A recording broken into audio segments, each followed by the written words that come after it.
You're watching Championship Week, presented by Dick's Sporting Goods. Let's go, Fairfield!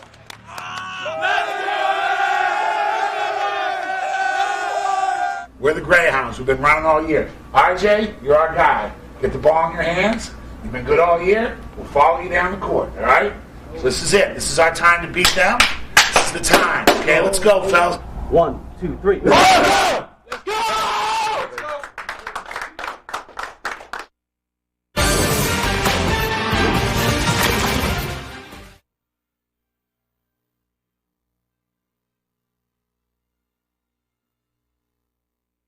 You're watching.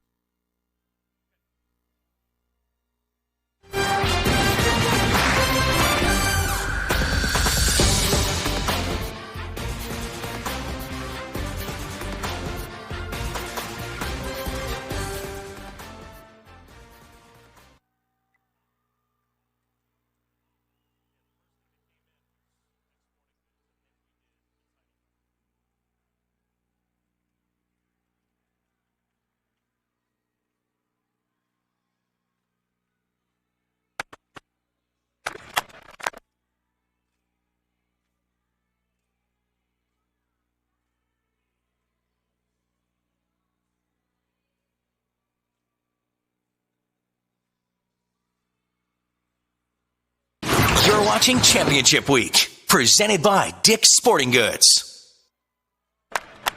They're ready here in Springfield, Massachusetts for the MAAC championship game. Fairfield and Loyola. And a moment ago, we were in the Loyola locker room. We're the Greyhounds. We've been running all year. RJ, you're our guy. Get the ball in your hands. You've been good all year. We'll follow you down the court, all right? So this is it. This is our time to beat them. This is the time. Okay, let's go, fellas. 1, 2, 3. Let's go! Let's go!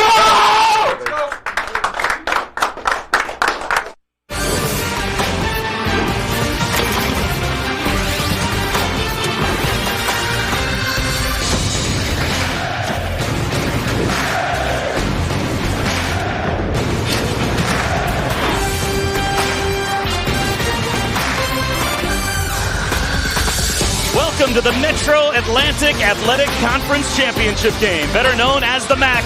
It's Fairfield and Loyola, all a part of Championship Week, presented by Dick's Sporting Goods.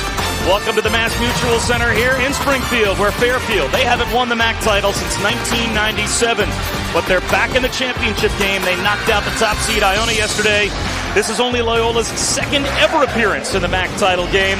Both of these teams are going to be a relatively new participant as we welcome you here to Springfield. Bob Wischusen and Len Elmore. Thanks for spending part of your night with us, a continuing championship week. And two somewhat unfamiliar faces, even if you're a fan of the MAAC. Normally, you see the Siennas, you see the Manhattans. We've seen Iona, obviously, as the favorite this year, Len. But these are two teams, whichever of the two makes it to the NCAA tournament is going to be extraordinarily appreciative to be there because it's a rare occurrence for both schools. Yeah, for both of these teams, it's been a year of triumph. For Loyola, their first 20-win season as a Division I team, and their coach, Jimmy Patsos, was the MAAC Coach of the Year. And for Fairfield, they've come a long way since I've seen them in November. They've overcome injuries. They've overcome chemistry issues. For any one of these teams to win this particular game and punch their ticket to the dance, it would be the perfect culmination of that year of triumph. As we take a look at our one-on-one, if there's one player in the game that either team can really lean on, you think it's Rakim Sanders for Fairfield. Yeah, he's absolutely a transformational player, a dominating performance and knocking off the regular season champ and #1 seed Iona. And when you look at Loyola, they're a balanced team. They've got 5 guys averaging 9 points or more. As we check the starting lineups, Desmond Wade at point guard has had a growth year, especially since Fairfield lost Derek Needham to a broken foot. He's really had to step up at the point guard spot. And you mentioned the balance as well for Loyola. Dylan Cormier, Robert Olson, Eric Etherly, all average in double figures, as does Justin Drummond, who comes off the bench. Yeah, and that balance really helps Loyola as they continue to spread the ball around. Sidney Johnson, what a first year he's had as he comes to Fairfield after he was the head coach at Princeton, his alma mater, for 4 years. But Fairfield had gone 6 straight years of being above 500 in MAAC play. He has continued the foundation that was laid by Ed Cooley, has done a terrific job this year. And Jimmy Patsos, well, he took over Loyola 8 years ago. They were coming off of a 1-27 campaign, and here they are in the MAAC title game. Well, the irony is both of these teams in the regular season, they split their 2 games, winning on the other guy's floor. 2 pretty similar teams defensively. Fairfield so far this season, 19-13. They've won 12 games in the MAAC, although they closed the regular season losing 3 of their last 4, but they've won the 2 most important games over Ryder and Iona here in Springfield in the MAAC tournament. And Loyola, they're the number 2 seed. It's the highest seed that they've ever had. This is, as you said, the first time they've been above 500 since they went to a Division I level in the 1981-82 season. 13 MAAC wins, that's a school record. Pretty much everything they've done this year is a program best. And again, we talked about their balance, and they've been able to do that, running in transition. 7 of their 8 losses, they scored fewer transition points than their opponents. So you look for Loyola to really get out and live up to their names of the Greyhounds. A veteran officiating crew with Mike Kitts, who you see there, along with Brian Kersey and Brian Dorsey, set for the MAAC championship game. The winner in this year, what will most likely be only a 1-bid league. Joe Lenardi still has Iona at least creeping on the wrong side of the bubble, but still in the conversation. But whichever of these 2 teams wins goes to the NCAA tournament, and the other team might be done for the rest of the spring. So this really is Game 7. Philly has it knocked away into the backcourt. And a foul call that will go against Eric Etherly. So the first team All-MAAC selection for Loyola picks up the game's first foul.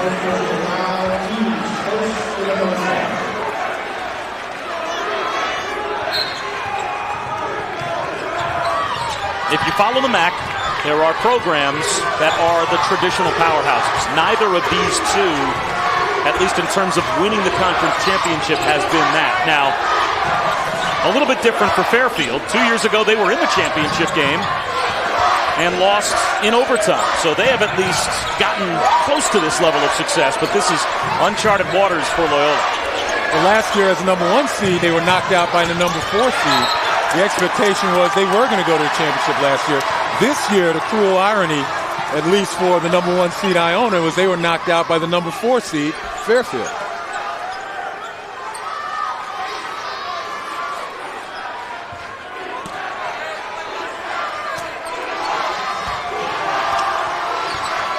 R.J. Williams with the basketball, the point guard for Loyola. He's the guy that makes them go. Only a freshman, but in the corner, getting them started is Etherly. Etherly averaging 21 points in the MAAC championship. 21 versus Niagara as well as Siena in the quarter in the semifinals.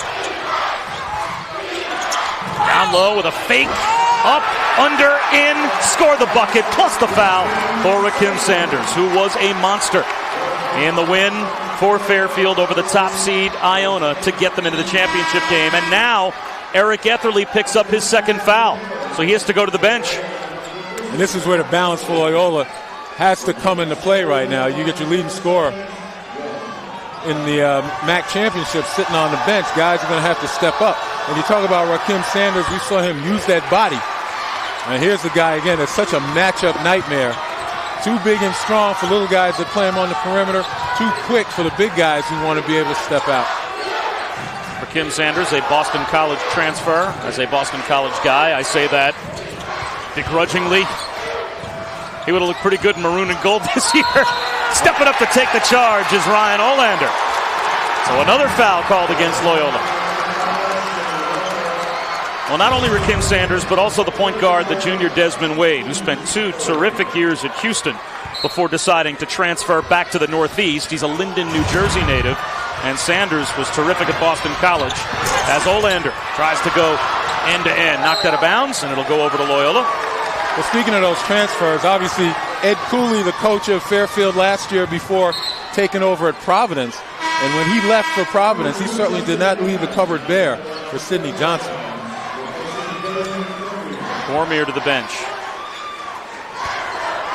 Coming on for the first time is the 6th man of the year in the MAAC, Justin Drummond, for Loyola. So now you've got a first team and a second team all-MAAC player on the bench for Loyola, and the game's not even 2 minutes old.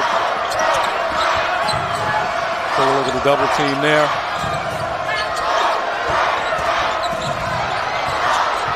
Shane Walker, tough fadeaway, comes up short. Olander knocked it right into the hands of Desmond Wade. Walker with a much better serve, kicking it back out and resetting. Right now seems to be some butterflies a little bit, particularly on Loyola's part. Wade with a step back, it won't go. Offensive rebound, the putback rolls off inside for Maurice Barrow. Chased down, but unable to keep it alive with Sanders. Right now, Fairfield getting their hands on some second chance opportunities against the best rebounding team in the MAAC in Loyola.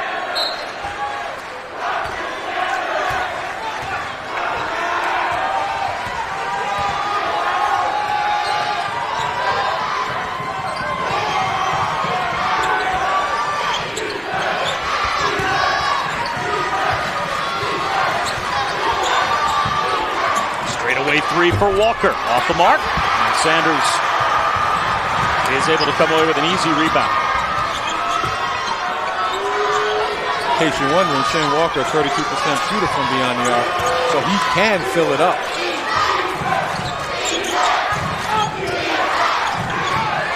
Olander can shoot the three as well. That time, way off the mark. And without Olander underneath, the rebound ends up in the hands of Walker. At the other end with the left hand, unable to finish Robert Olson. And back the other way comes Wade. Tripped up in the backcourt, but without turning it over, somehow gets it to Sanders.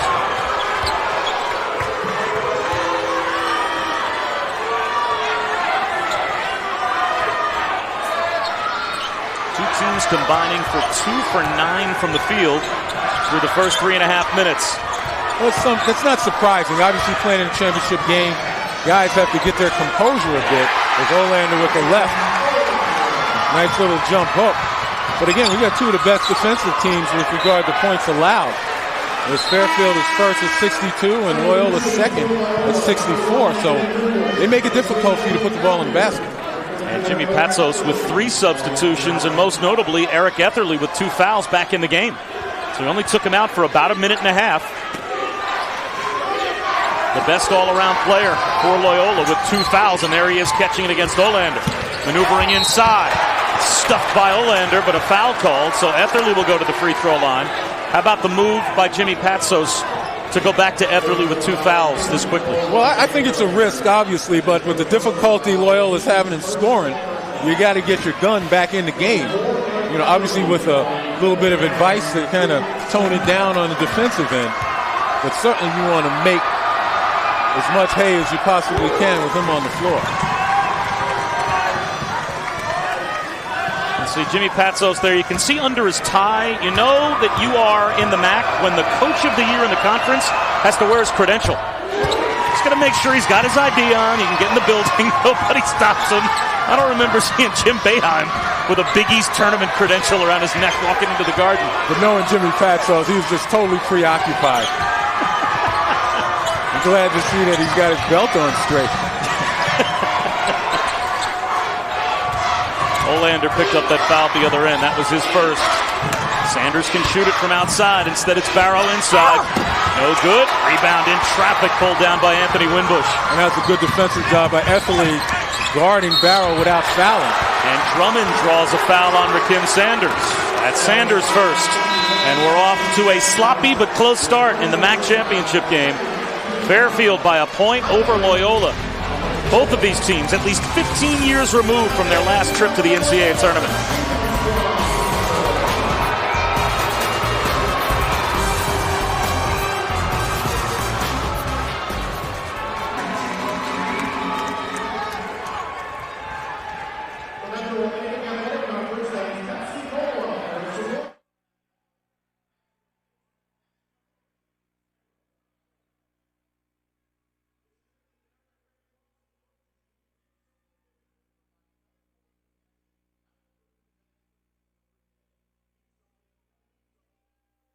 ESPN's exclusive presentation of college basketball is presented by Dick's Sporting Goods. Every season starts at Dick's, and in part by the 2012 GMC Sierra.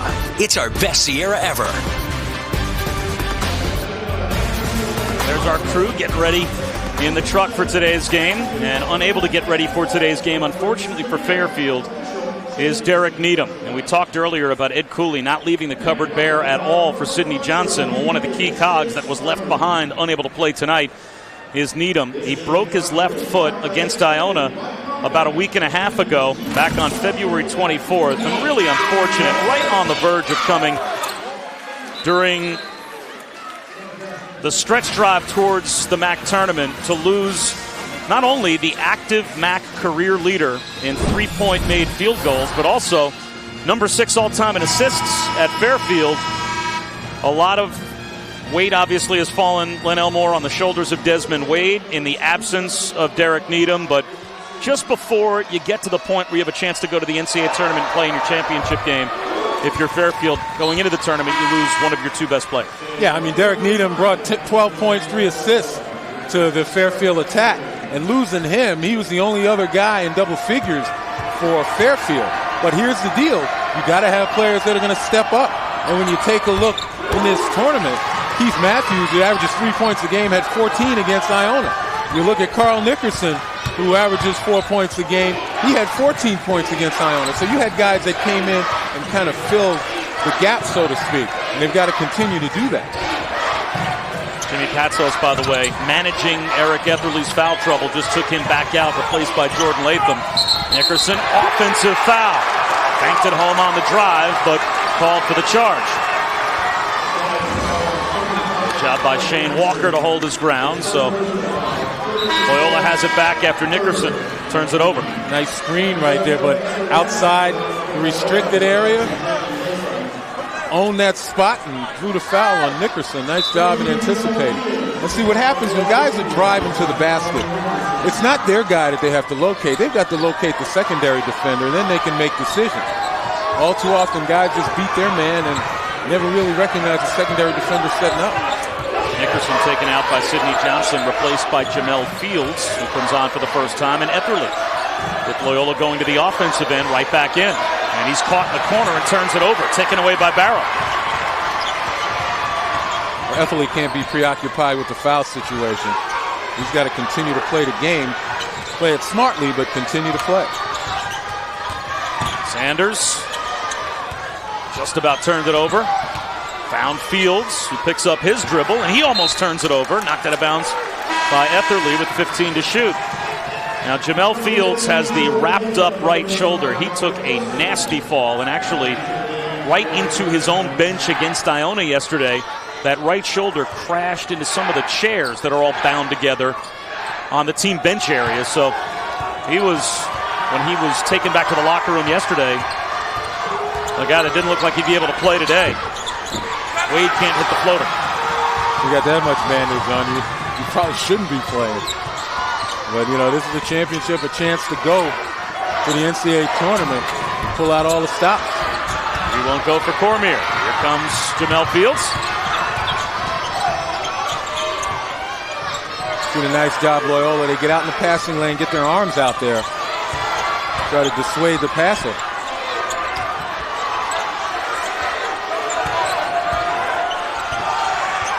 Sanders muscles one up, and it's thrown into the first row by Jordan Latham. The sophomore from Baltimore, the Xavier transfer. Nice job of help by Latham. But when you get up that high and you got control like that, try to keep it in bounds. He had an opportunity to keep it in bounds and give his team a chance to go the other way with it. Instead, what you've just done is give Fairfield another chance. He's not from the Bill Russell school, is what you're saying. Ah, well, you know, do these guys even know who Bill Russell is? Generational thing.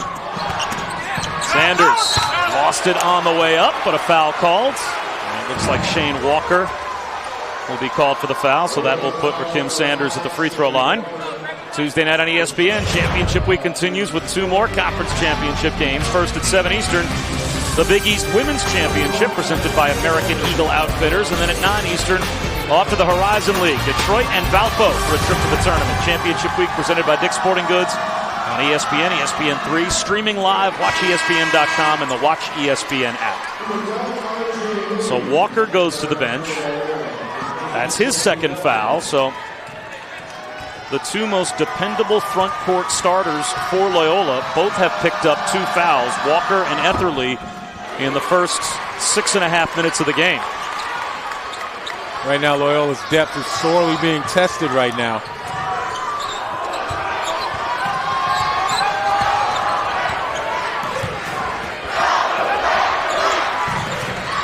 Off a screen, Robert Olson knocks down a 3. He's number 2 in the MAAC this year at 44% from 3. Olson, one of the 4 double-figure scorers on the year for Loyola. And again, we talked about their balance, where you've got to be able to guard guys. You can't slough off on anyone on this Loyola starting lineup.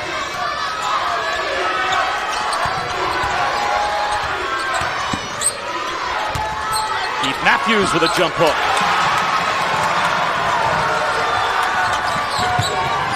Jimmy Patsos really wants his team to push it in transition. They're a team that thrives on transition points, and they outscore their opponents in transition in the course of the game more times than not. They're successful. Cormier kicks it cross court to Winbush. He's got a triple.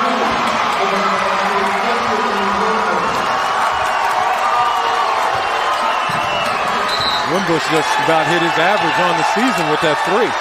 Well, Loyola is 2 for 4 from 3 to start, and they force Fairfield into an early timeout. So we'll step aside. 12:23 to go in the opening half of the MAAC championship game, and Loyola has taken the lead.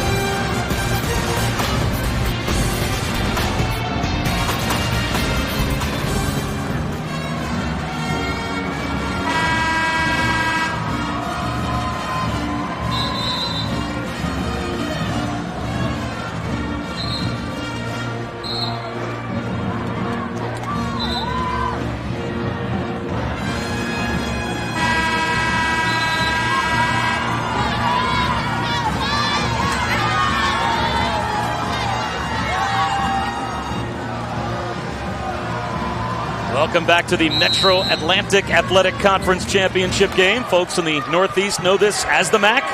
As we continue Championship Week presented by Dick's Sporting Goods. Bob Wischusen alongside Len Elmore. A couple of Loyola threes opening up a 5-point lead for the Greyhounds. It's a 10-2 run.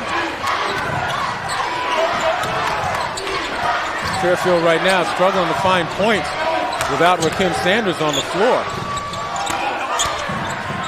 Barrow across the lane, able to hit the jump hook. He only averages about 8.5 points a game as well. Which is surprising because he's got a live body, strong, athletic. And he may be the go-to guy here as Fairfield tries to get back into this ball game. The cut by Cormier draws a foul, and he'll shoot free throws when we come back. A 3-point lead for Loyola over Fairfield. The winner goes to the tournament.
My favorite championship week memory is 1993. We're down 10 at half. We make a furious comeback. Chris Williams is fouled. All we had to do was make one, and we go to the NCAA tournament. He missed the first. He made the second. The NCAA has a built-in theme song now. It's called I'll Take Manhattan.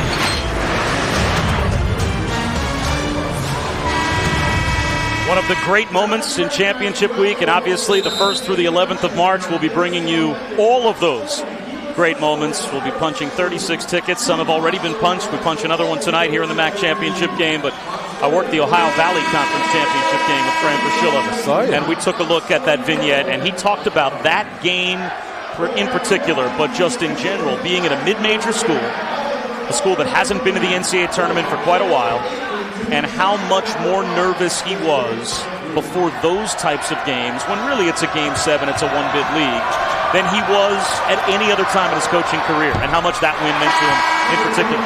Yeah, no, and I certainly empathize with Fran. I mean, having played in what was a one-bid league, the ACC, back in the day. It's hard to imagine the ACC is a one-bid league. We were ranked in the top 4. We were number 4 in the country, had to play number 1 in an overtime game just to see who was going to get to the tournament, and you knew there weren't 28 teams that were better than us. So you talk about nerve-wracking, I got it.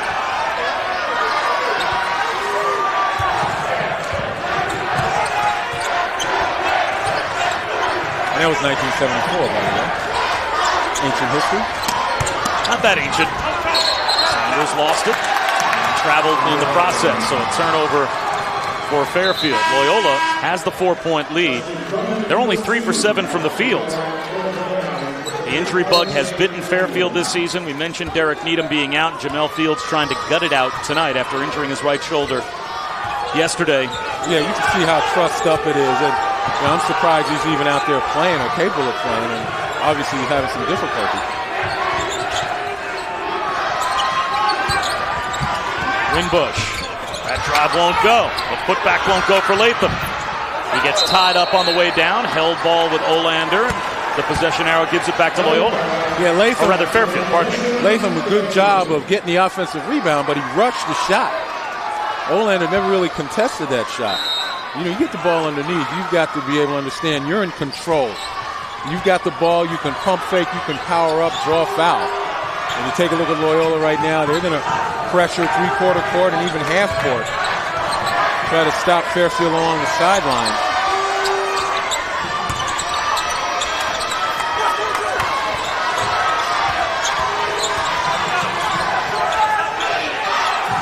Every time down, Fairfield and Sanders on the floor, he's got to get a touch.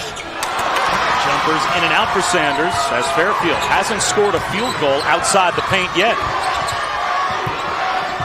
And Loyola hasn't scored a field goal inside the paint yet. They've got 2 threes, pardon me, and a 4-point lead.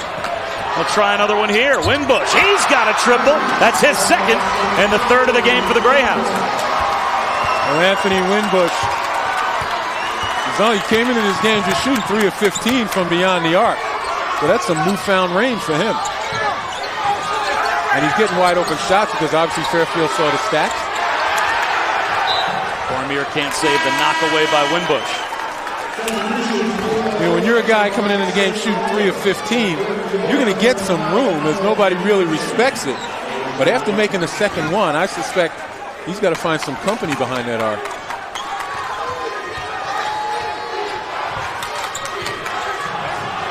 Fairfield led early 5-2. Loyola in the middle of a 14-4 run. They go down to Sanders to try and break it. And he will do just that. Another chance for a three-point play for Rakim Sanders. Yeah, well, when you're Fairfield, you got to ride the horse that brought you to this point. And Rakim Sanders in this MAAC championship tournament, averaging 20 points, 10 rebounds a game, he needs to touch the ball every time down. We talked about Derek Needham being injured, the only other double-figure scorer in the Fairfield attack. So it's really Rakim Sanders that's pretty much carrying this team offensively. And more foul trouble for Loyola. That's the second foul on Drummond. So now you've got Dylan Cormier, second-team All-MAC with 2 fouls. Eric Etherly, first-team All-MAC with 2 fouls. And Justin Drummond, the sixth man of the year in the MAAC with 2 fouls for Loyola. Well, it's going to be a major management effort for Jimmy Patsos to try to balance, the effort of those guys and try and keep them out of foul trouble, keep them out of extended minutes where they might pick up fouls and still have some kind of concerted attack.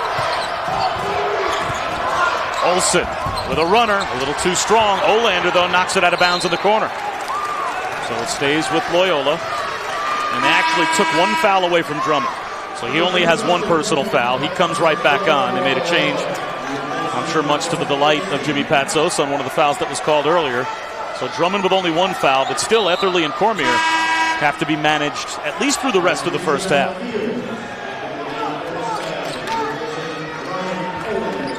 Fields back on for Olander.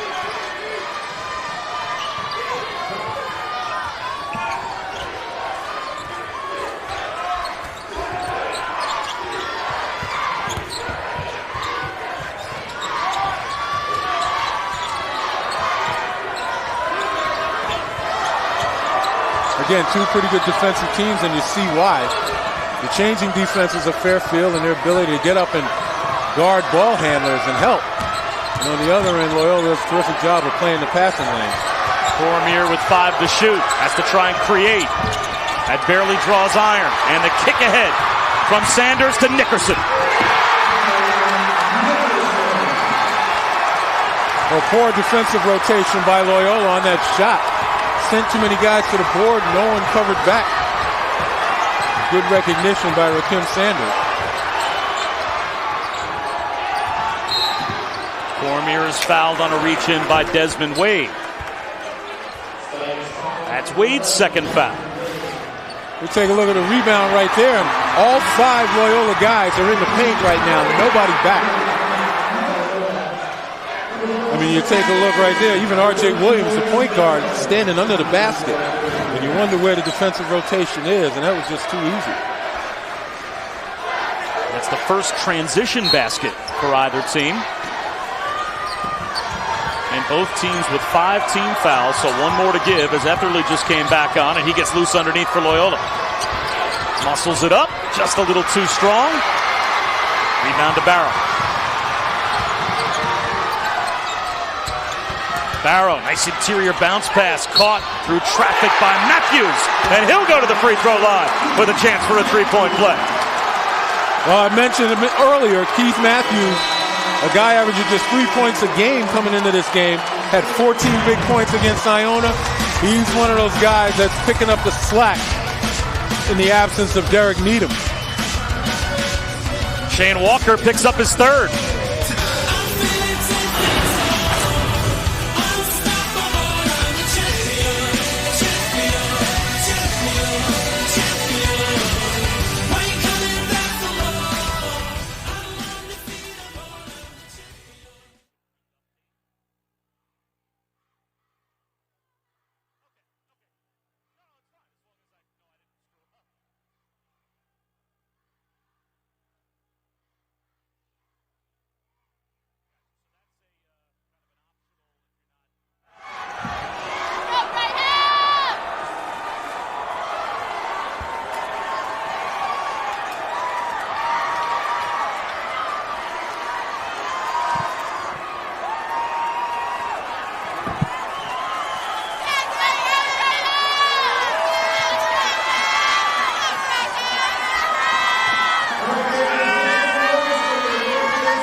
All right, Ryan, thanks very much. The MAAC championship game tied at 16.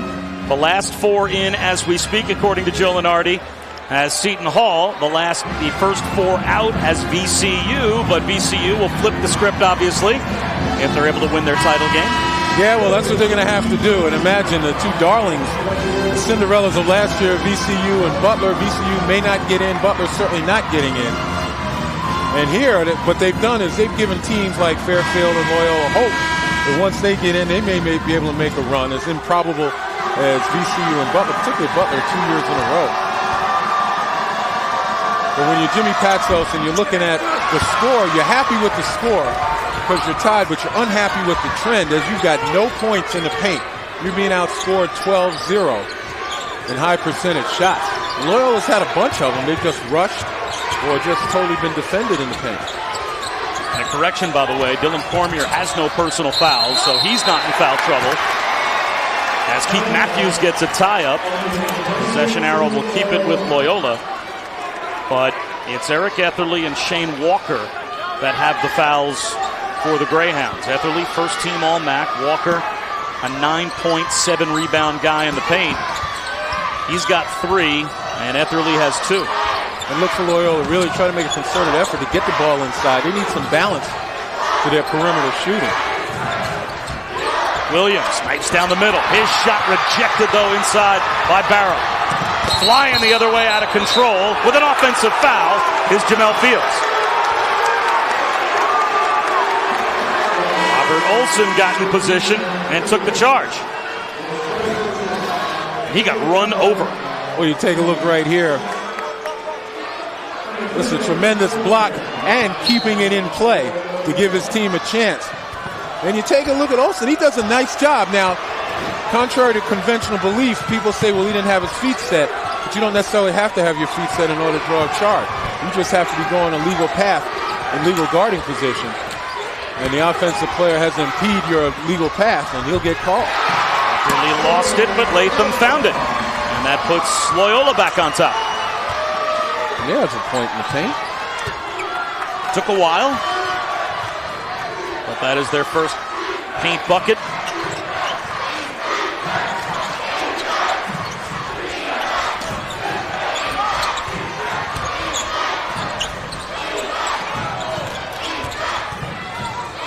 Fields forces it. Out of bounds, off of Cormier as he stepped on the end line, trying to bounce it off Fields. Back in the game comes Rakim Sanders for Fairfield.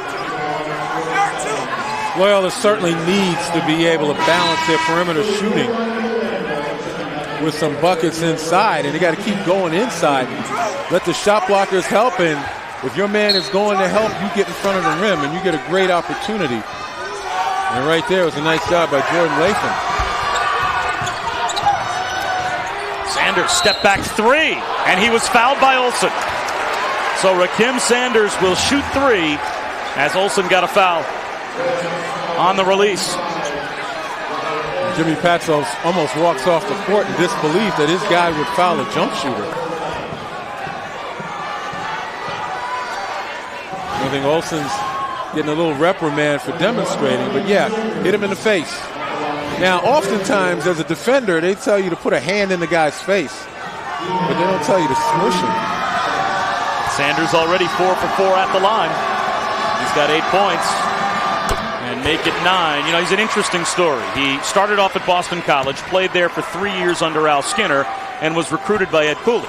When Cooley then moved over to Fairfield, and Al Skinner and his staff was fired by BC, he decided to transfer to come to play only his final season as a senior for Ed Cooley. He sits out last year. Then Ed Cooley gets the opportunity to go to Providence. So now he's got Sidney Johnson coming in, who he has no history with, but he said the two clicked almost instantaneously when he talked to him. So in spite of the fact that Cooley left, Rakim Sanders decided to follow through and play his final year at Fairfield. And when you talk to Sidney Johnson about Rakim Sanders, the one thing he'll say is there's nothing that young man can't do on the floor. He's quick, he's strong, he's got a high basketball IQ, and obviously it shows as he's a leading scorer, leading rebounder for this team in the top 5 in the MAAC in both those categories. Adderley with the reverse. And here they go, Loyola now starting to balance their perimeter game. with some assertive moves to the basket.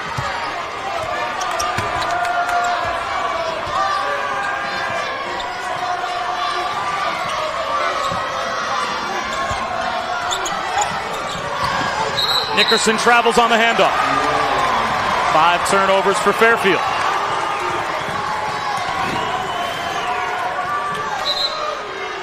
Nice job right there. Efeli on the baseline. Takes it right to the Fairfield defense. So Etherly with 6 points. He goes back to the bench as Jimmy Patsos continues to manage his minutes and the 2 fouls that he has here in the first half. And it's just a nice job giving Efeli a few minutes here, a few minutes there, so he doesn't get caught in a poor rhythm and is out there left alone to play defense too often and ultimately pick up his 3rd foul. Give him small stretches, small bites. Allow him to do his thing on the offensive end and not get hung out to dry defensively.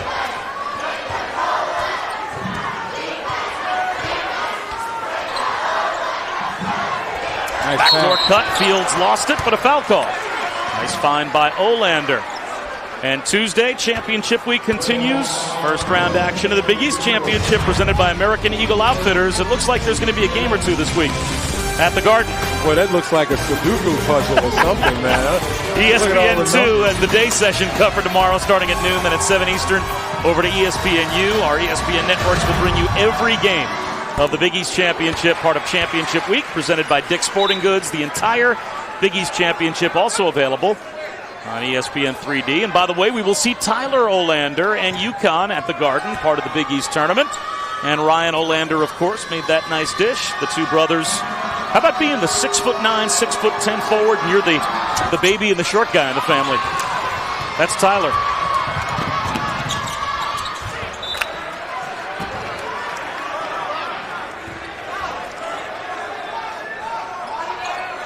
Ryan Olander was All-MAAC second team last season. This year his numbers dipped a bit, but it had a lot to do with the arrival of Rakim Sanders. As Sanders scoring 17 a game, 8.5 rebounds a game. So Olander's numbers went down, but he's one step away from playing in the NCAA tournament. Absolutely, and if you're a true player, team player, you'll trade that off anytime. Stats for winning.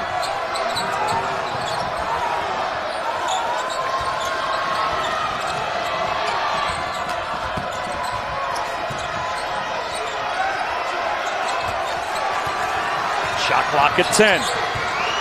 Winbush crosses over. Shot clock down to 5. Etherly for 3. In and out. And the rebound again pulled down by Maurice Barrow. He's had a good first half.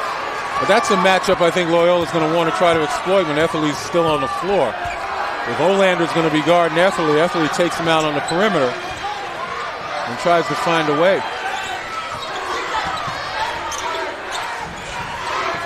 Olander finds the cutter. And banking it home is Barrow. He's got 4 points to go along with 4 rebounds. Cormier drives it. Pinned up against the glass by Olander. And then a foul on Cormier. And that will put Olander at the line at the other end. Team foul number 7 against Fairfield. So it'll be a 1-and-1 for Olander when we come back. Well, again, you look at Fairfield. Good team play. Good flip of the screen by Barrow. Nice job.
right, Ryan, thanks very much. Len Elmore, Championship Week presented by Dick's Sporting Goods, continuing with a game I think that has gone basically the way we anticipated. There have been some runs by both teams here in the first half, but under 4 minutes to go before halftime, we've got a 1-point game. Yeah, and we mentioned before, two teams similar, particularly on the defensive end, as they're stingy with points allowed. They do a nice job, field goal percentage defense, ranking 3rd and 4th in the MAAC. And we're talking about Fairfield 3rd, Loyola 4th. So defensively, they're getting the job done. And Jimmy Patsos doing a nice job with some of his future players in foul trouble, managing their minutes, making them effective without getting them in deeper foul trouble. And you take a look at where Fairfield ranks defensively, and they're obviously the premier defensive team in the conference. And their defense has keyed their offense as they've got a 14-4 run of their own going. That has put the Stags back on top by 3. Flip side of it is Loyola, the best rebounding team, 2nd in points allowed, 4th in field goal percentage defense, so they're right there. Etherly goes down. No foul called on Barrow. Here comes Fields.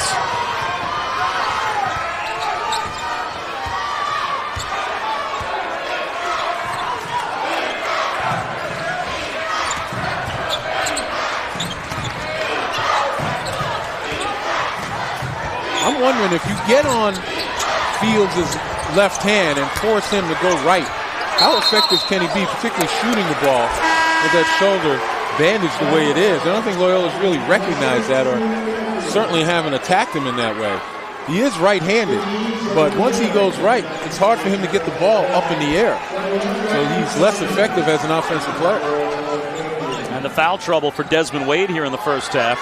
The Fairfield point guard picked up his 2nd not long ago. That's forced Fields to be the primary ball handler for a fair amount of the first half. And here he is again. Sanders for 3, way outside. Just about got the bounce, but Winbush pulls it down.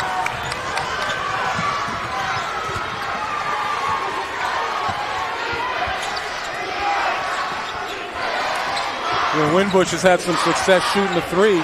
He's a guy that can certainly take Olander out of the middle by stepping out. That jumper goes down. Justin Drummond able to hit.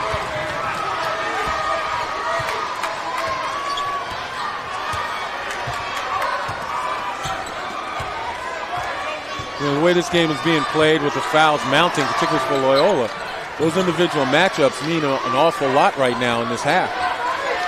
Being able to take advantage of the foul trouble. And if the guys in foul trouble are in the ball game, you try to exploit them as much as you can. Barrow with a tough catch over the top of R.J. Williams. Shot clock down to 6. Goes back door. Olander has it knocked away. It'll stay with Fairfield with 4 to shoot. Back in the game comes Cormier. If Olander could have been stronger with that ball, he had an easy layup. It'll have to be a quick trigger for the Stags. Nickerson will toss it in. Olander with a tough catch, and he is fouled. Foul called on Cormier. That's his 2nd. So now Cormier does have 2, and Jimmy Patsos is looking at Cormier with 2, Shane Walker with 3, Eric Etherly with 2. Late in the first half, but that, as you mentioned earlier, Len, could absolutely impact how he has to manage the second half. Yeah, and he just wants to survive these last 2 minutes and 8 seconds without getting a third on the other 2 guys. And once he does that, I think it's a lot easier going into the second half to be able to deploy them. Kim Sanders goes to the bench, replaced by Keith Matthews for Fairfield. And the Stags have 10 points here in the first half at the line. So they have gotten to the free throw line. Making 11 of 13 free throw shooting for Fairfield in the first half.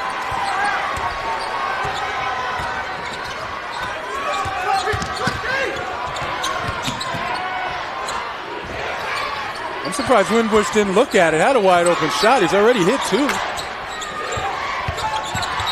Maybe didn't want to press his luck. Drummond on the drive. What, because you're 5 of 17 on the year? Well, take a look. Wide open right there.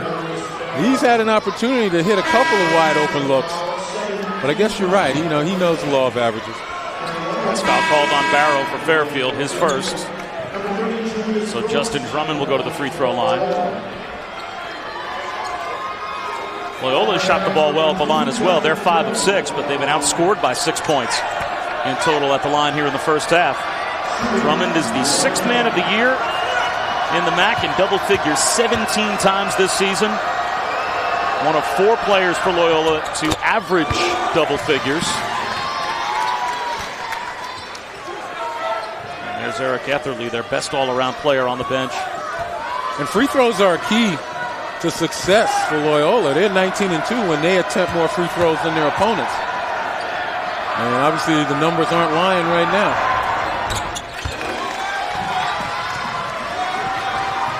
Loyola has only been in the MAAC championship game one other time in their history in this conference.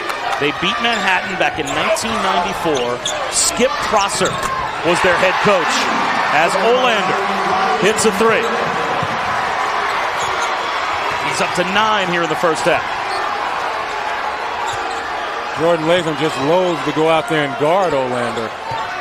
But Olander, 40% shooter from beyond the arc, presents problems for opposing big men. Foul called in the paint. It looks like that might go against Rakim Sanders. That's his second. Well, Loyola closing the gap right now in free throw attempts as they continue to be more assertive, trying to get position inside and continue to try to balance their perimeter shooting.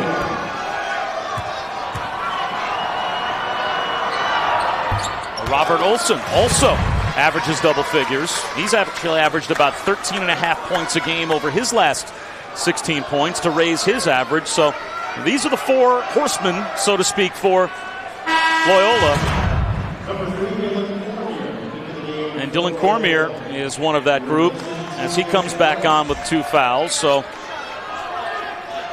not only do they have those 4 that we showed you, but Shane Walker, who has 3 fouls on the bench, he averages about 9.5 points a game. So they have a lot of ways to score, but foul trouble could be a big factor in the second half. Yeah, when you come down to the bench, after those 5 guys, no one's averaging more than 4.1 points per game. So you got a lot of guys who aren't accustomed to putting the ball in the basket with regularity. Nice seal on the baseline by Maurice Barrow. And that's what I was talking about before. Barrow, athletic, strong, gets good position down low. Surprising he's not scoring more than he does. Barrow with another rebound. 6 points, 5 rebounds here in the first half for Maurice Barrow. On the year, he averages about 7.5. Well, he's averaging 7.5 points in this conference championship. But on the year, here's a guy that's averaging about 9 points a game, and he's double-figure scorer written all over him. An offensive foul, though, called on Jamel Fields. That's his second, and both teams piling up the fouls here in the first half. Forcing him to go left. Not that comfortable, and again, a nice job. Secondary defender stepping outside the restricted area. Owns the position.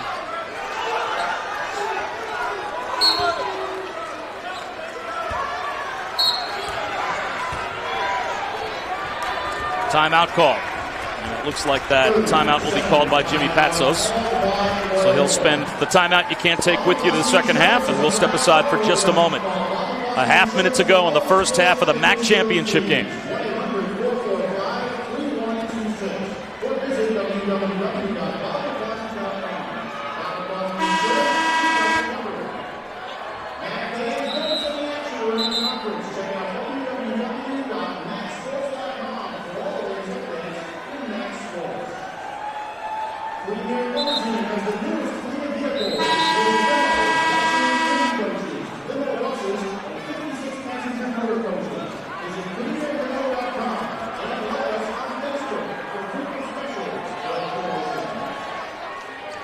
Bob Wischusen, Len Elmore back in Springfield, Massachusetts. It's the MAAC championship game, the Metro Atlantic Athletic Conference.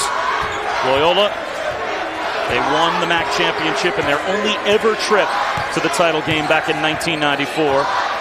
The last 4 years, Fairfield has made it to the semis. They made it to the championship game back in 2010 and lost in overtime. So one of these two teams will make it to the tournament. And we're down to the last 10 seconds of the first half. Olsen slips it in the post. Muscling it up Latham. Blocked by Olander. Thrown back in. Good if it goes for Winbush. And it's a 4-point lead for Fairfield at halftime. Well, again, Loyola's got to consider themselves lucky weathering the foul trouble issue, not getting a lot of balance inside out. But give Fairfield an awful lot of credit as they were able to get the ball to Rakim Sanders, their transformational player, and get this lead. So our halftime score, Fairfield on top of Loyola by 4. Let's go to Ryan Burnell in the studio for the Buffalo Wild Wings halftime report. Ryan?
You're watching the MAAC Championship. It's Fairfield taking on Loyola from Mass Mutual Center here in Springfield, Massachusetts. And due to time constraints, we now move ahead in our action.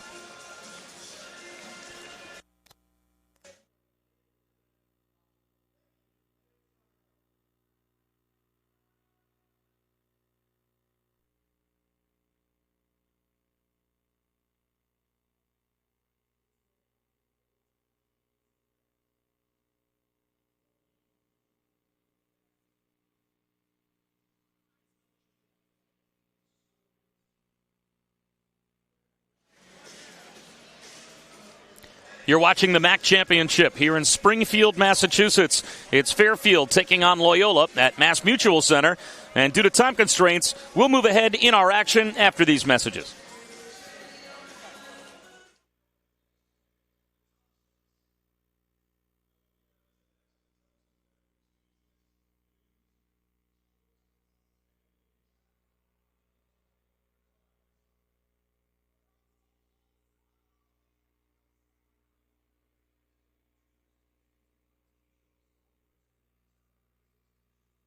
It's halftime here at the MAAC Championship at Mass Mutual Center in Springfield, Massachusetts. Loyola taking on Fairfield. And all college basketball games on ESPN, ESPN2, ESPNU, and ESPN3 are streaming live on Watch ESPN all season long. Download the Watch ESPN app today from the App Store or Android Market. Or visit WatchESPN.com. We'll have more action after this.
This game is streaming live on your computer, tablet, or smartphone via WatchESPN.com and the Watch ESPN app.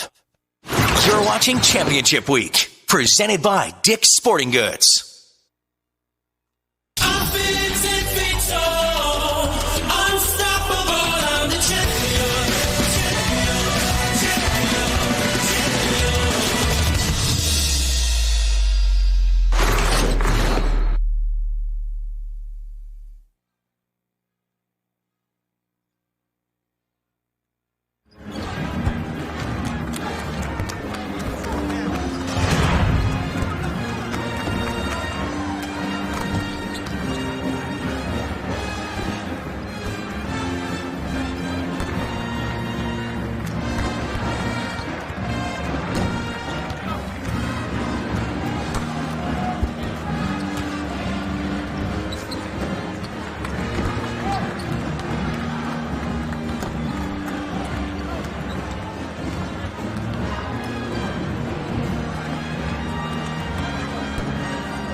This game is streaming live on your computer, tablet, or smartphone via WatchESPN.com and the Watch ESPN app.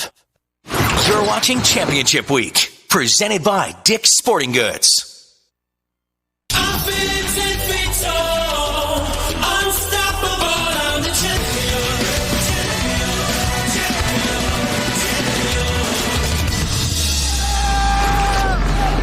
The Metro Atlantic Athletic Conference Championship game. Set for the start of the second half as we welcome you back to Championship Week.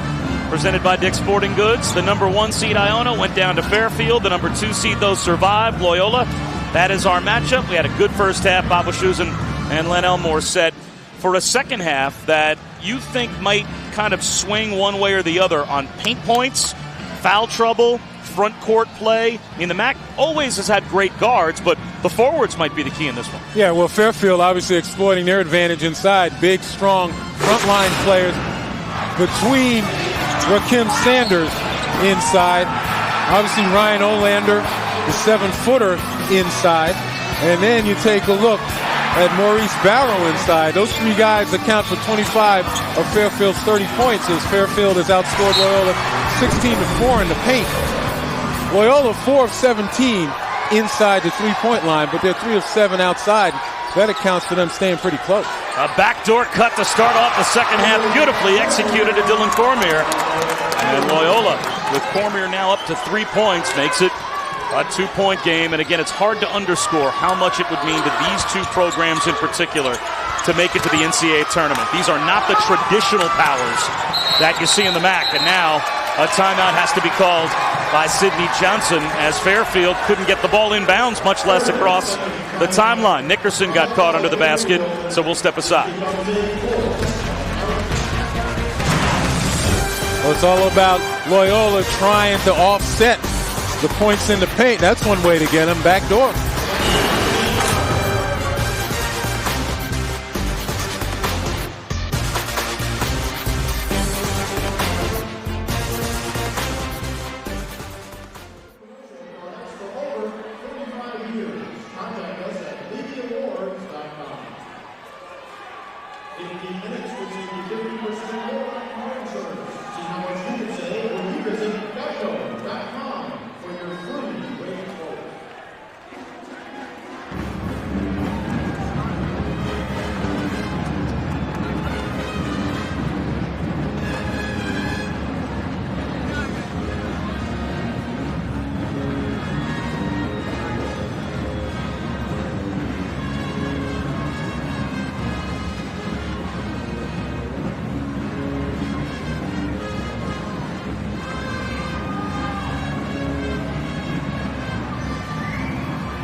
Fairfield has dominated in the paint. Loyola has dominated off the bench. And it's a one-possession game, 5 ties, 5 lead changes, a game of runs in the first half. Bob Wischusen and Len Elmore here in Springfield, Massachusetts.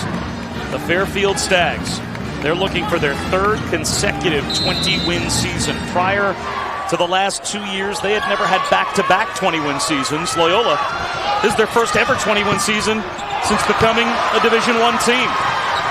Well, Barrow not able to finish. An opportunity to get an easy basket against the Loyola pressure. We're looking at those bench points. Those 14 points off the bench for Loyola is significant because of the foul trouble.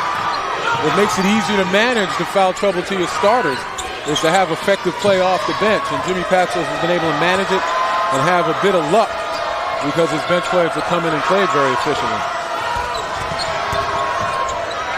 Nickerson jumps down low. Help defense gets the steal for Fairfield.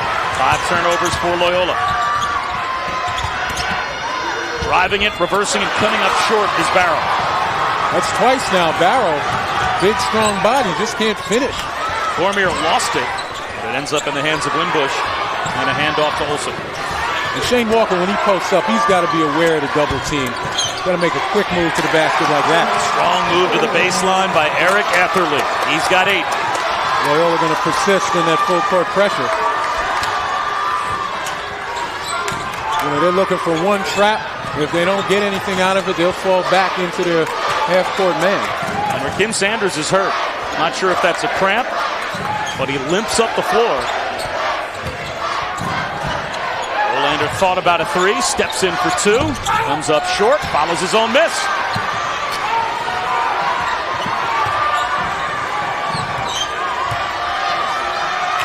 Look at the pressure R.J. Williams is applying. Desmond Wade. Backdoor cut for Sanders and a reach-in foul called on Cormier. And that's one way to disrupt the team's offense is to really at the point of the ball apply tremendous pressure. 3rd foul on Dylan Cormier. So here comes Justin Drummond off the bench for Loyola. Well, it's hard to lose a 2nd-team All-MAC performer to foul trouble as Cormier sits down, but it's not bad when you can bring the 6th man of the year in the conference off the bench. That's Justin Drummond. Yeah, Drummond came off the bench with 6 points in the first half. Again, making it easier for Jimmy Patsos to manage the foul trouble that his starters are in.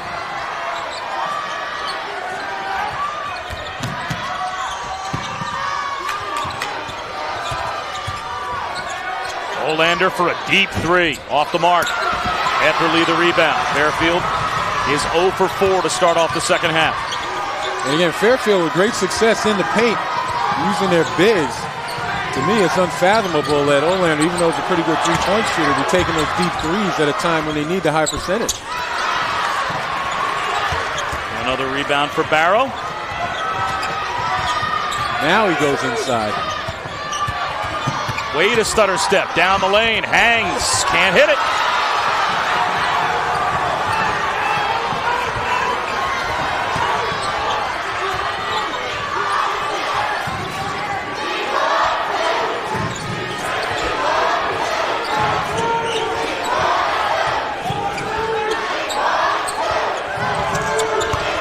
Etherly muscles it up. Again, a clean block called. Tracks down his own miss, 10 to shoot. Williams gets a screen. 5 on the shot clock. Does Loyola realize it? Williams does. And he will shoot 3. He faked Nickerson into the air. And R.J. Williams, the freshman point guard with a veteran move, will go to the line. Boy, you talk about a bailout right here. And Nickerson, all you got to do is get your hands up. Nickerson at about 6'3", towers over Williams. All he had to do was get his hands up and create an obstacle for that shot instead of leaving his feet. Second foul on Nickerson. R.J. Williams, a 75% free throw shooter. He was the Catholic League Player of the Year in Baltimore last year at St. Francis High School. His first point of the game.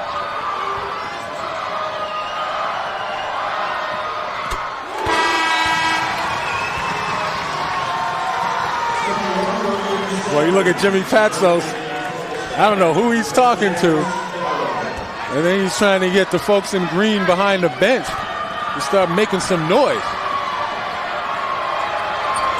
So what a contrast in personalities between the cool, calm, and collected Sidney Johnson and Jimmy Patsos, everybody's big fan.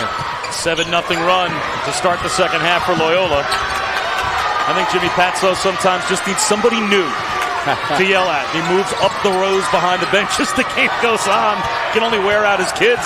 Longtime assistant under Gary Williams, Maryland great coach. So he comes by it honestly. Olander for three. That's no good. The run can now continue for Loyola as a foul was called. This one will go against Fairfield. That's against Desmond Wade again. That's his third. So that will get Jamel Fields back up off the bench to handle the ball for Fairfield as the Stags point guard continues with foul trouble. He hasn't scored, and he has to go right back to the bench. And again, you attribute a lot of that to the pressure applied by R.J. Williams throughout this game. And you can see all Derek Needham can do is watch as well. Behind Rakeem Sanders, second best player this year for Fairfield. Broken foot, out of the game, and out for the rest of the season. Here's Sanders, though, after the takeaway. Trying to do it himself, put it on the deck, knocked away, and a steal. Trying to do it himself, and that was trying to do too much. Justin Drummond got his hand in and knocked it away.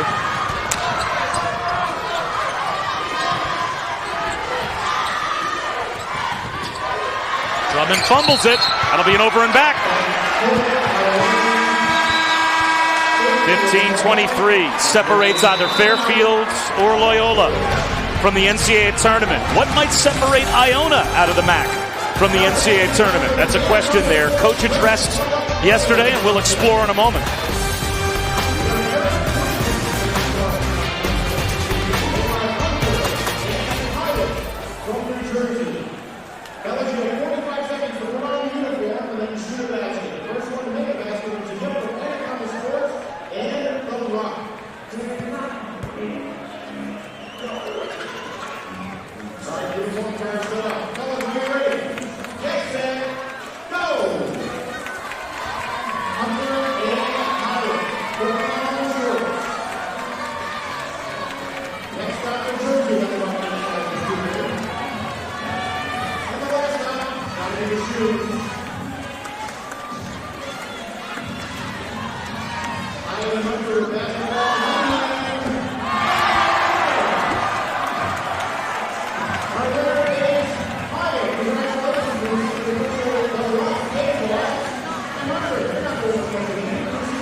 Automatic bid out of the MAAC will go to either Loyola or Fairfield. But the number one team in the MAAC this season was Iona. They were knocked out yesterday by Fairfield. Afterwards, here's what their head coach Tim Cluse had to say about whether or not they would be an at-large team.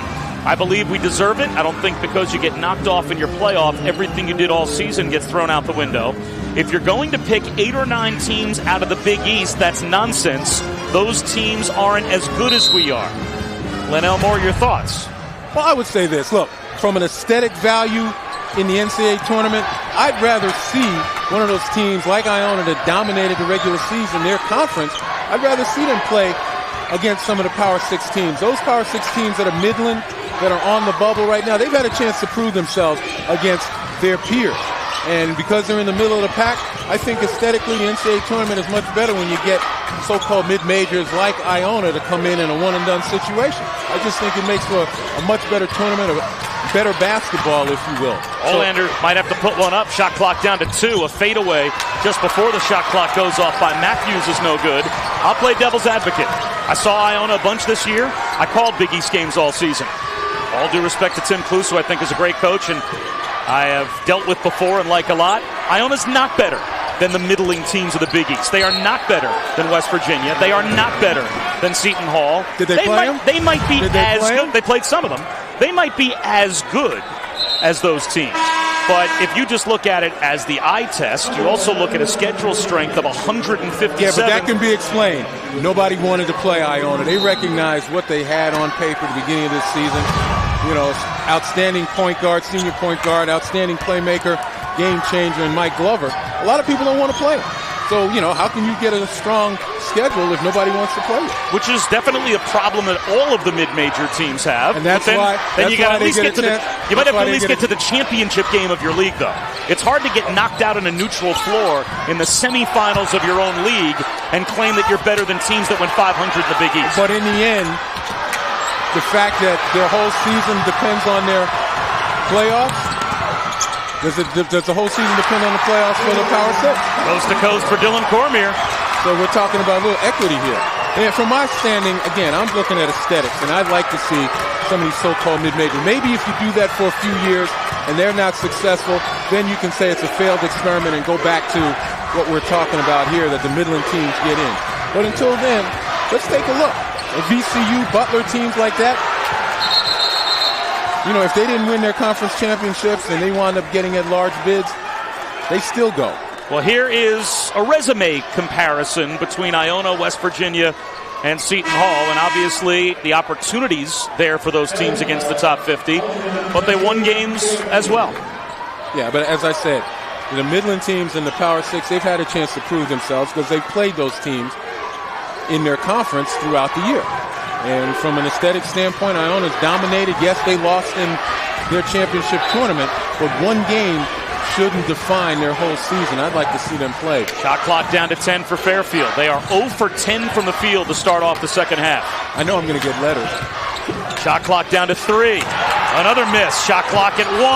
Barrow doesn't get it off. The block in the middle forces the shot clock violation as Fairfield's shooting percentages have dipped down to 28% for the game as they are 0 for 11 to start off the second half. 9-0 run by Loyola. They're doing it with defense.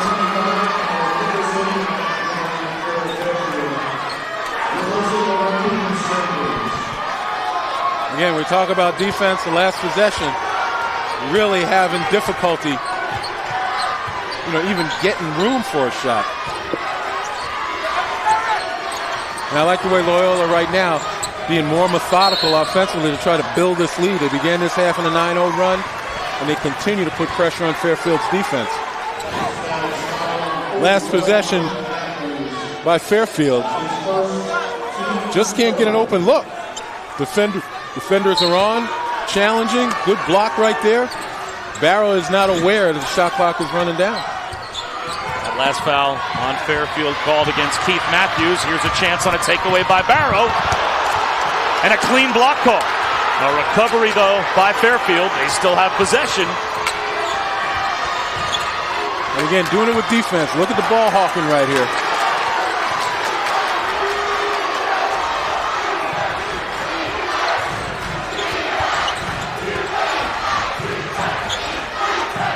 A takeaway, snatching it out of midair is R.J. Williams. Olsen pulls up at the other end, comes up short. Nice wall off by Jamel Fields on the rebound. Got to use the backboard there. Olsen's a shooter. You got to realize that's a perfect angle to use that window.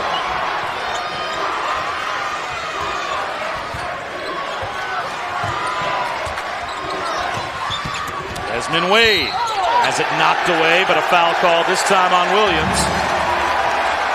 And that will put Wade at the free throw line. Take a look right here. Barrow with the steal, but look at Olsen streaking from the left side. Gets that clean block. And then Williams just, despite the diminutive size, able to get off his feet, time that steal perfectly. So Desmond Wade finally has a chance to contribute at the line. He is 0 for 3 from the field. This is his first trip to the line.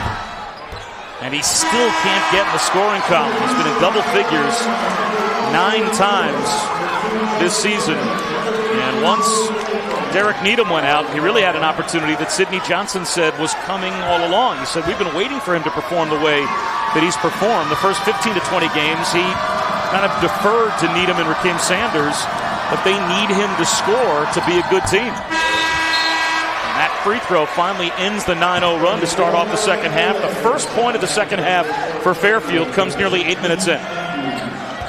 Yeah, they've got to find a way to go back to what they did in the first half. Points in the paint, utilize that big, strong front line in a way that got Loyola in foul trouble in that first half. Etherly tries a jumper, knocks it down, right over the top of Olander. And that's what I said. That matchup will ultimately come in handy for Loyola, as Olander doesn't want to step outside and try to guard Etherly, who's got the ability to take him off the bounce as well.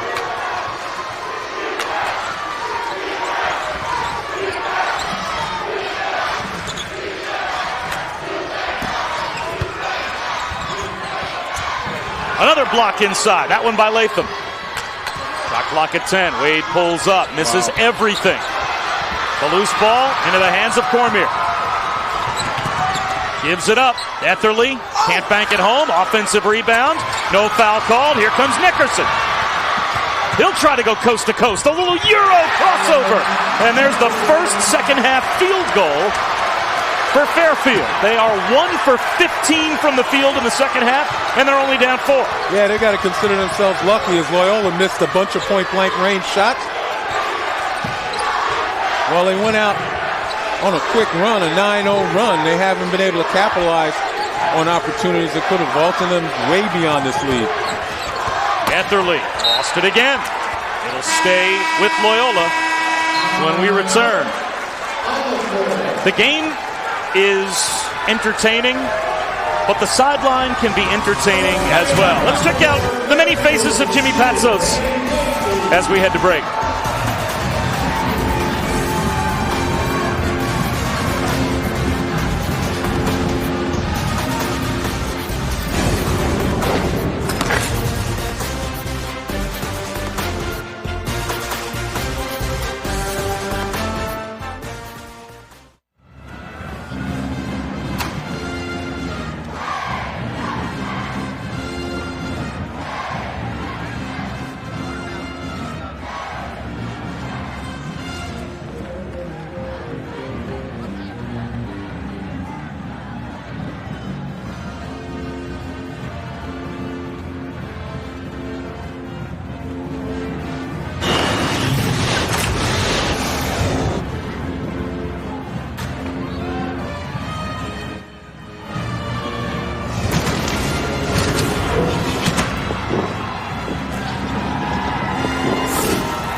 Welcome back to Championship Week, presented by Dick's Sporting Goods. It's the championship game of the Metro Atlantic Athletic Conference, better known as the MAAC. Jimmy Patsos took this team over at Loyola 8 years ago. They were 1-27 back in 1994. The only other time Loyola has ever been in this game. Skip Prosser was their head coach. And they got to the NCAA tournament. They've never been back since before tonight. A tip follow is good, plus the foul for Jordan Latham. And the lead balloons to 6 for Loyola. Boy, what a turnaround for the front line of Loyola. First half, Olander, Sanders, and Barrow was 7 of 15 from the field, and Loyola struggling on their front line with foul trouble. Here in the second half, not only are they scoring, they're playing outstanding defense on the other end, as that same strong front line of Fairfield, 0 of 9 in this half. So they've been able to neutralize Fairfield's front line in the second half with outstanding defense, and they're getting guys on their front line, Loyola is, and contributing some points. This equals Loyola's largest lead after Olander was called for the foul. Again, 0 of 9 in this half for Saunders, Olander, and Barrow. Sanders. The bank won't go, but the tip follow is there for Maurice Barrow as Rakeem Sanders draws all that attention on the baseline. And I'm sure Fairfield fans are saying, finally.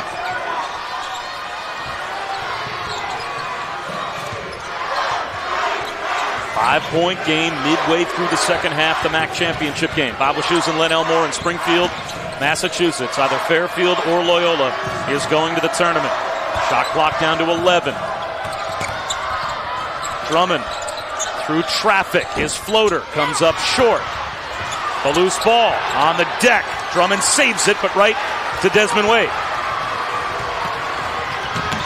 And boy, you don't think this is a big deal for both of these teams?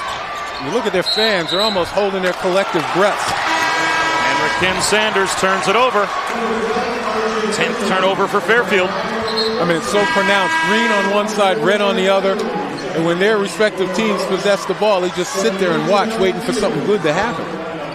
Well, if you're Sidney Johnson, is the glass half empty or the glass is half full? You can see Rakeem Sanders, 2 of 9 from the field. Your team needed about 8.5 minutes to get your first field goal in the second half, and yet you're in a 5-point game with 9.5 minutes to go. Yeah, you don't like the score, but you like the trend. Obviously, they're still playing pretty good defense. Loyola not able to capitalize on the many opportunities they've had to be able to push this lead out.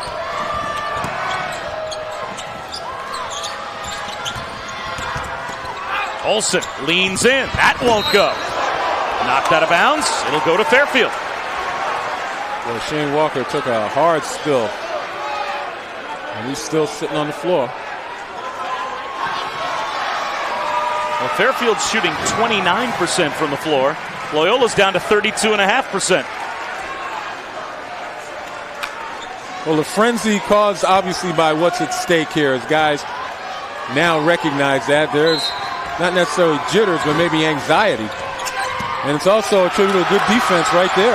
Anthony Winbush gets the steal. Oh, man, Etherly wide open. Had Sanders on his hip. And Walker missed him.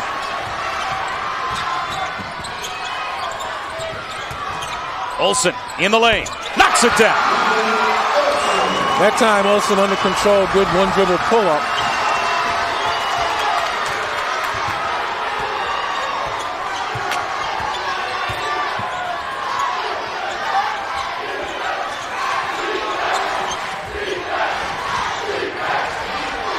In the corner, air ball from Sanders. And a foul will be called against Loyola on the weak side. Robert Olsen picks up the personal foul. That's his first. Or check that, his second.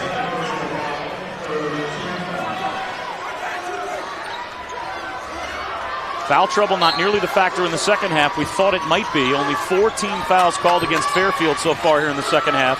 3 against Loyola. Yeah, they've been able to play defense, both of these teams, without fouling. Olander with a jump hook in the lane.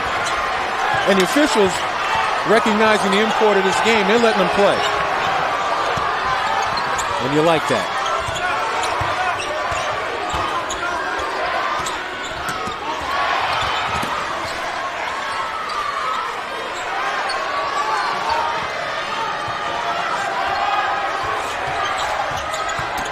Williams to the goal. And it's in and out. The back tap ends with Olander. Boy, did everything but put the ball down. A nice move by Williams. Just Had buzzard's luck on that one.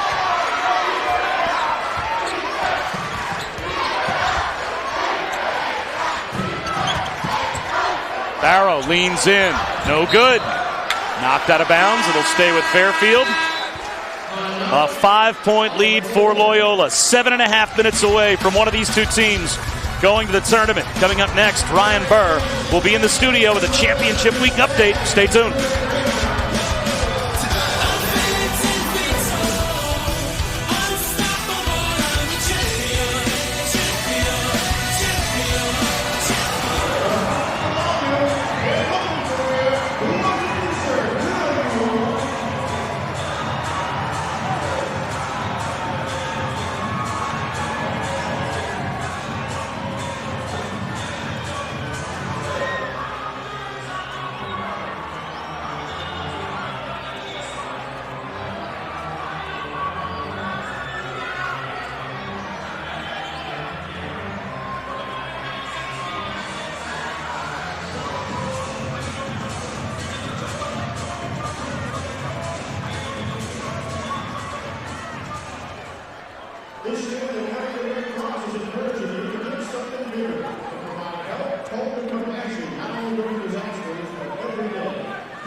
We've got some tickets punched, Ryan, as you said. Not only will we punch one tonight here in the MAAC, but the SoCon championship game coming up next.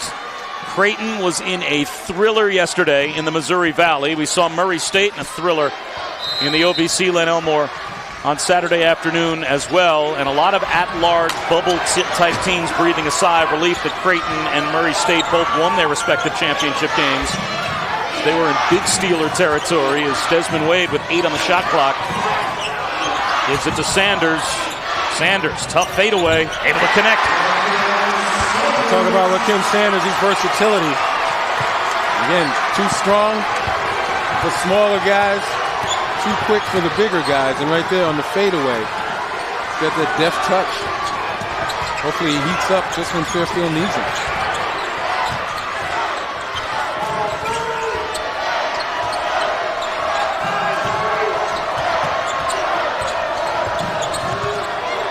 Winbush knocked away by Nickerson. Winbush gets it back. Shot clock down to 8. And where are the point guards? Taking away from the big fellas. Point guard should be breaking down the defense right here. Cormier breaks it down. Right on the numbers to Shane Walker. He finds a loose ball and lays it in just before the shot clock expires. That's Walker's first field goal. Right on cue, Cormier gets the ball back to create. When shot clock goes under 10, point guard's got to be able to create. You don't need Winbush or Walker handling the ball out at the top. And it was almost by accident. It's a fortunate bounce. Yeah, exactly. Right here, he loses the ball. Actually gets fouled. No call. But it worked in Loyola's favor. Tuesday night on ESPN, Championship Week will continue. 2 more conference championship games. First, at 7 Eastern, the Big East Women's Championship presented by American Eagle Outfitters. And then at 9 Eastern, it's the Horizon League Championship. Detroit meets Valparaiso. It's all part of Championship Week presented by Dick's Sporting Goods.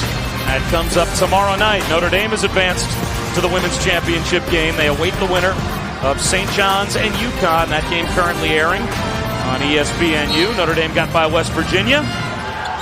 And also tomorrow on ESPN2 and ESPNU, the Big East Men's Championship at the Garden gets underway. And we're talking about Fairfield having to go back to what was successful for them, and that was points in the paint going to their big fellas. Loyola's turned the tables on them after being down 16-4 in the first half in the paint. Now it's 12-8. There's some paint points for Barrow. A nice reverse. A double-double for Maurice Barrow. His 4th of the season. And all that despite not shooting very well from the field. 5 of 14. But you can't complain about his work ethic. Drummond, fade away. Got it.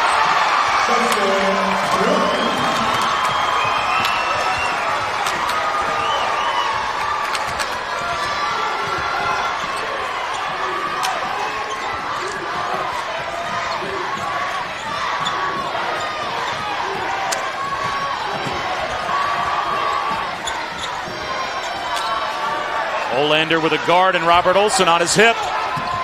Gets double teamed. Olson ties him up. It's a held ball, and it goes back over to Loyola. Great job by Robert Olson to hold his ground against the 7-footer. But he also got help, and Olander played right into the trap set by Loyola by putting it on the floor with the help coming. Take a look. There's the help right there. Efferly continues to keep an eye on Olander. Don't put it on the floor and hold the ball up above your head so that the smaller defenders can't get to it as you try to locate somebody. 2 cardinal errors by the big fella. Etherly can't bank it home, but a foul call. Boy, Etherly got bailed out of a little bit of embarrassment right there. The switch left him wide open in the paint, and he wasn't even aware that he was wide open, I don't think. He was expecting contact. 3rd foul on Ryan Olander. Loyola has been money at the free throw line, and that continues. They are now 14 for 15 at the line. Take a look right there. Barrow avoided the contact, although Etherly thought he was going to get some.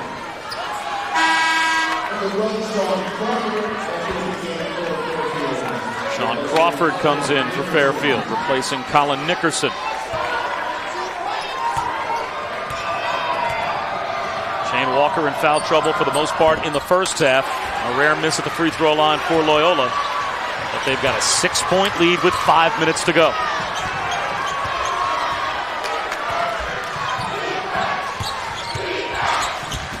Deep position for Barrow. No good. That's a nice block. Thrown back. Etherly there to make the play. And Etherly is a guy that began his game in serious foul trouble. Hasn't picked up his 3rd foul. Picked up a quick 2 in the first half. And still playing defense.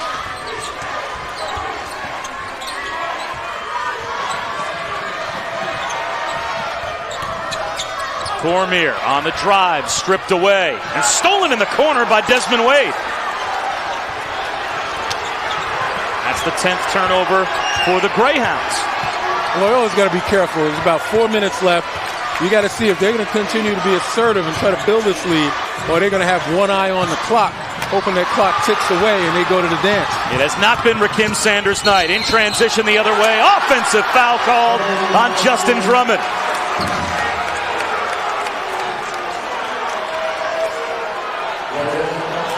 Second foul on Drummond.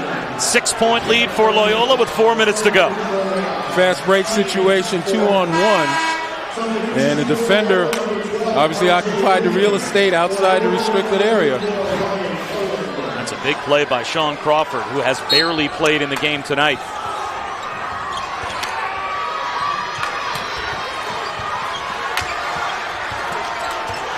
You know, one of the things that Loyola stated in their scouting report, you got to lock down on Rakim Sanders. As he goes, so goes Fairfield. And he's having a tough night, and Fairfield obviously at a 6-point deficit. Crawford fouled away from the ball and will step aside. 14 fouls on Loyola, 5 against Fairfield. Down to the last 4 minutes we go. ESPN's as Shane Walker exclusive picks up the presentation of fourth. college basketball is presented by Dick's Sporting Goods. Every season starts at Dick's.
Ryan, Fairfield was the number 4 seed coming into the MAAC tournament. Loyola is the number 2 seed. We're down to the last 4 minutes or so.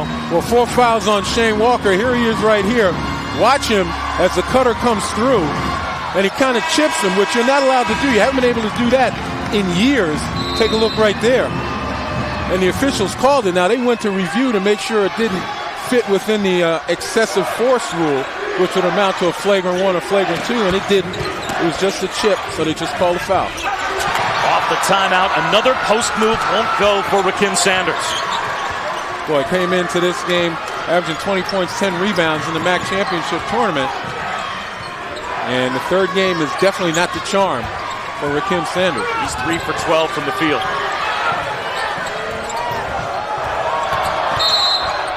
Timeout called by Jimmy Patsos.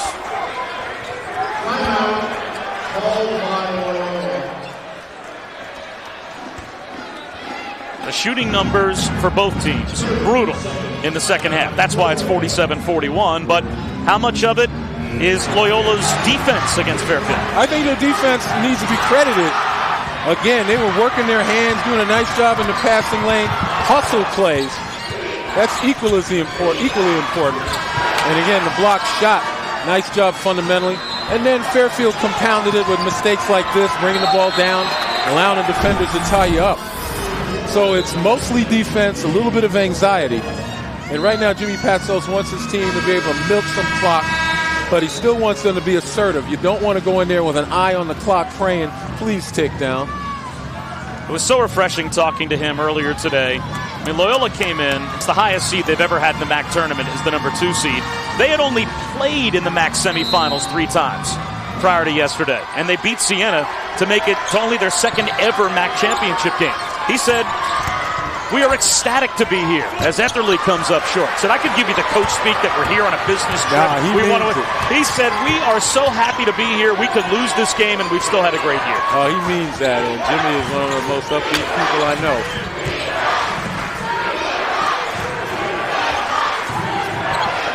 He can't gamble. Olander couldn't take advantage, though. Down low, it goes to Barrow. Ball movement to Nickerson. Oh, look at the defense. Outstanding defense by R.J. Williams. Right Shot there. clock at 5. Wade has to force up a 3. Cans it! His first field goal makes it a 1-possession game, and a timeout quickly called by Fairfield. And this is where you wonder if the glass is half empty or half filled. Jimmy Patsos had to be extraordinarily pleased with the defense. But man, when you get a shot to go down like that, Desmond Wade, who has struggled from the field all day, throws up a desperation heave. Winbush all in his grill. First of all, excellent defense by Williams. And then Winbush all in his grill now. Couldn't play defense much better than that without fouling. When it's 47-44, you can see points are at a premium. Now, Fairfield has barely shot 25% from the field in the second half, but their defensive effort has kept them within touch in a low-scoring game, and all of a sudden, one bucket like that can change the entire complexion of a game that maybe with the way Loyola has played defensively, they should be winning by a much greater margin. Yeah, there's no question about it that both of these teams have dug in. And we said at the beginning of the telecast, these are 2 of the top defensive teams in the MAAC.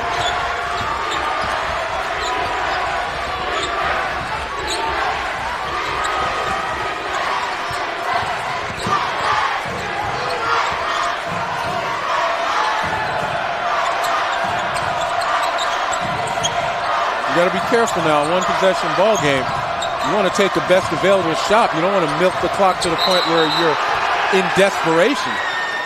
Jimmy Patsos has to call timeout as R.J. Williams got Ryan Olander caught on a switch but picked up his dribble. It's a 3-point game in the Metro Atlantic Athletic Conference Championship game. The MAAC Championship, part of Championship Week, presented by Dick's Sporting Goods. Bob Wischusen and Len Elmore here in Springfield, Massachusetts. A low-scoring, tight game throughout. 2 teams that have both been at least 15 years removed from going to the NCAA tournament. So these are not the normal teams we see on the verge of the tournament out of the MAAC. let's take a look at who's ruling the court. Brought to you by Verizon, and Loyola has gotten a lot of production off the bench. Yeah, and that's really worked extremely well for them, considering the foul trouble that their starters had in the first half. Guys coming off the bench being effective makes it a lot easier to manage the time that the foul trouble guys get. 5 seconds, 4 seconds on the shot clock. Does Williams realize it? Has to launch just as the shot clock is winding down and missed everything. And unlike Desmond Wade on the other end with a desperation heave, no such luck for R.J. Williams. Timeout called by Fairfield with under 2 minutes to go. Both teams are just one timeout remaining.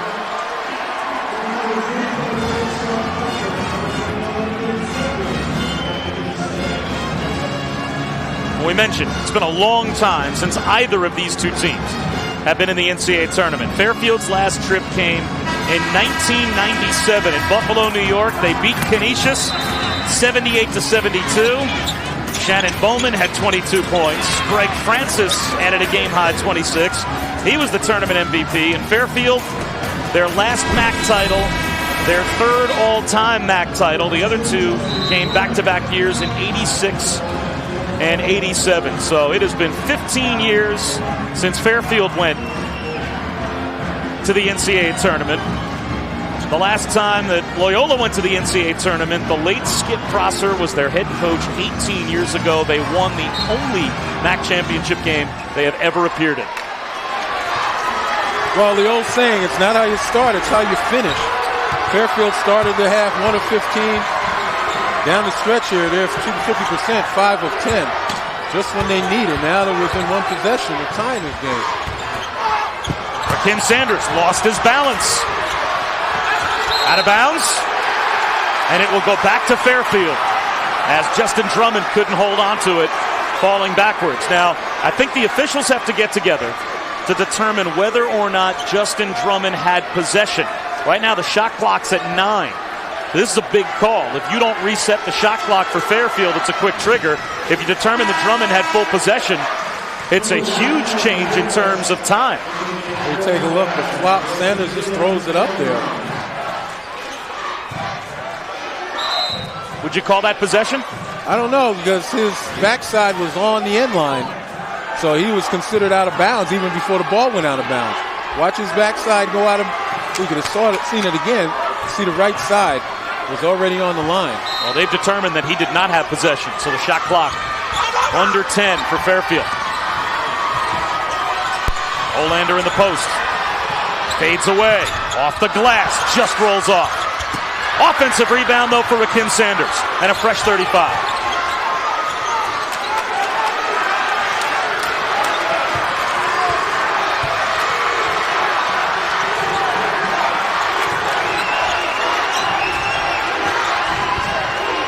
From the corner, it's Sanders.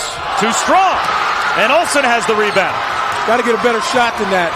And if you're Rakim Sanders, you're not having a great day because you're from outside. Timeout called, the last timeout called by Loyola. Fairfield is 6 of 27 from the field in the second half, and they're only down by 3. Yeah, but again, you got to work your way into a much better shot than that. I mean, you get fresh life with the offensive rebound, so shot clock is really not an issue. You just look at the ball movement here. Kind of take a look inside, go inside out. Sanders right now, he's got a man on him challenging the shot with 17 seconds left on the shot clock. You can do better than that in a one-possession game. The possession arrow belongs with Fairfield. How much would they love to have their best overall guard in Derek Needham? Out for the rest of the season with a broken bone in his left foot. Broke the foot, kind of a freak drive to the basket back on February 24th against Iona. Can't play in the MAAC tournament. He is in the top 6 all-time in assists at Fairfield. All he can do is watch. Yeah, that's a helpless feeling, man. But when you take a look at the injury right here. That wasn't an injury. That was the 1997 MAAC championship that Fairfield won. But going back to this game, 60-second countdown to who goes to the tournament, man. You know, barring overtime. Couldn't have more drama than this.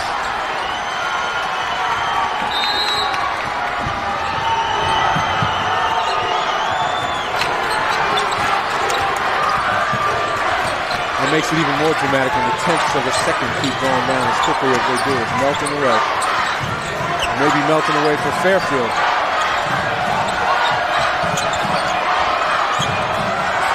Shot clock at 10. Walker hands it off to Olsen, who penetrates. A little runner, rolls off the rim. About a 1 second differential between the shot clock and the game clock. And it looks like Sidney Johnson wants to use his last timeout.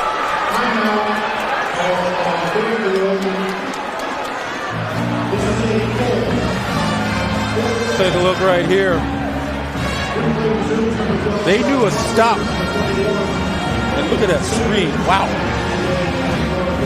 Olsen had a point-blank look, though, and again, couldn't deliver what might have been a knockout punch if he's able to knock that shot down. A 5-point lead with 30 seconds to go, and a 5-point lead in this game feels like a 15-point lead, as hard as the points have been to come by. Also, let's keep in mind, Loyola has a foul to give. Look at that hard screen set on Fields, and Olsen has an opportunity to go to the basket. So how would you play this? There's basically almost no differential between the shot clock and the game clock, maybe a half second or so.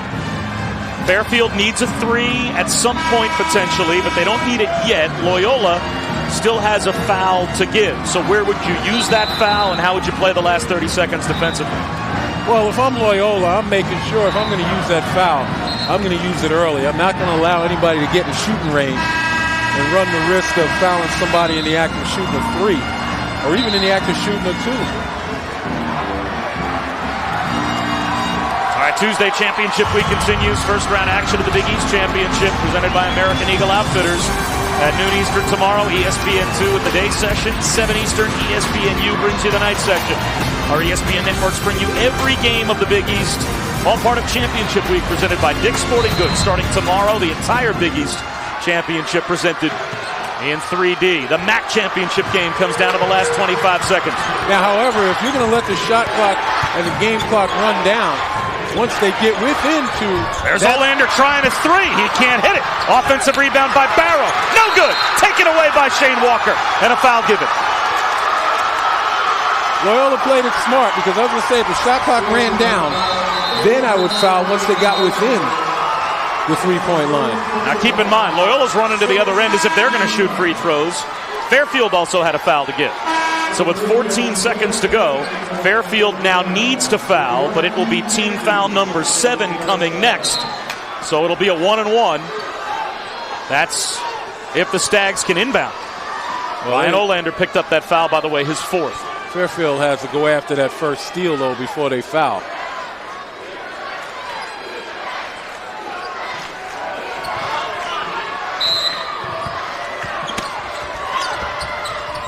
Greyhounds get it in, and Cormier, a 68% free throw shooter, will go to the line to shoot the front end at 1-and-1. Ryan Olander tried a 3 early here. Yeah, and I thought it might have been quick, but you get the best available right there off the screen. He's their best 3-point shooter. And again, a good job by Loyola to resist trying to use that 15th foul, that 16th foul. The 15th foul before Fairfield was able to get that shot off. All too often, guys foul too early. And the next thing you know, somebody's on the line with 3 shots. Still a 1-and-1. He can't hit it. 13 seconds to go. No timeouts for Fairfield. They have to have a 3 to tie. And a foul given. That's the one you use now. Jimmy Patsos is a good coach, and obviously his team got the message. But, again, you know, you got to time that perfectly because Sanders was in range. He could have easily risen to take that shot. Now, do you foul here if you're Loyola, knowing Fairfield wants a 3, or is it too soon? I've never been a believer. Too many things can go wrong here. You got to play solid defense. You know that they want to shoot a 3. What you do is get on the high side and force the guy who catches it beyond the 3 to go inside the line. Get on the high side. It's into Sanders for the tie. No good. And the rebound ends up with Shane Walker. 2.8 seconds to go, and Walker's foul.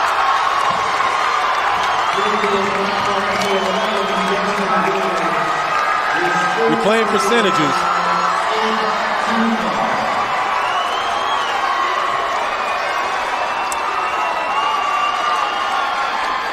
And Loyola played him to their benefit. It's still a 1-and-1. That's team foul number 8 against Fairfield.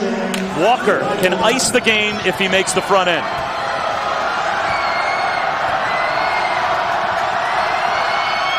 And that should do it. Jimmy Patsos wants all his players off the free throw line.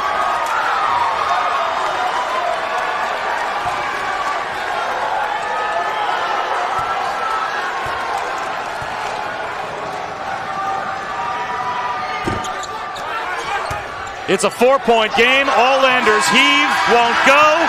And the Loyola Greyhounds in the championship game of the MAAC for the second time ever win it, and they are going to the NCAA tournament.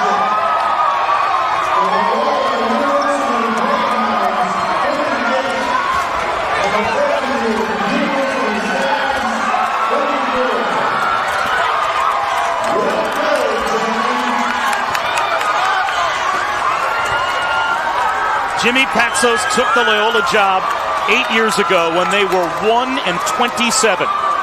And 8 years later, a rebuilding process complete. He has them in the NCAA tournament as MAAC champions. And we talk about this being a season of triumph. Obviously, Loyola, first time they've been in this championship 20 years. Jimmy Patsos, the MAAC Coach of the Year. And this is fitting tribute and confirmation to that season of triumph. 48-44, Loyola wins it over Fairfield, and they are the champions of the MAAC. The preceding has been a presentation of ESPN, the worldwide leader in sports. For Len Elmore and our entire crew, I'm Bob Wischusen saying so long from Springfield, Massachusetts. Now it's time for John Shambi and LaFonso Ellis, the Southern Conference Championship. John Shambi, take it away.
With Loyola head coach Jimmy Patsos, the second time your school has ever been in the MAAC championship game. 1-27 was their record 8 years ago when you took over this job.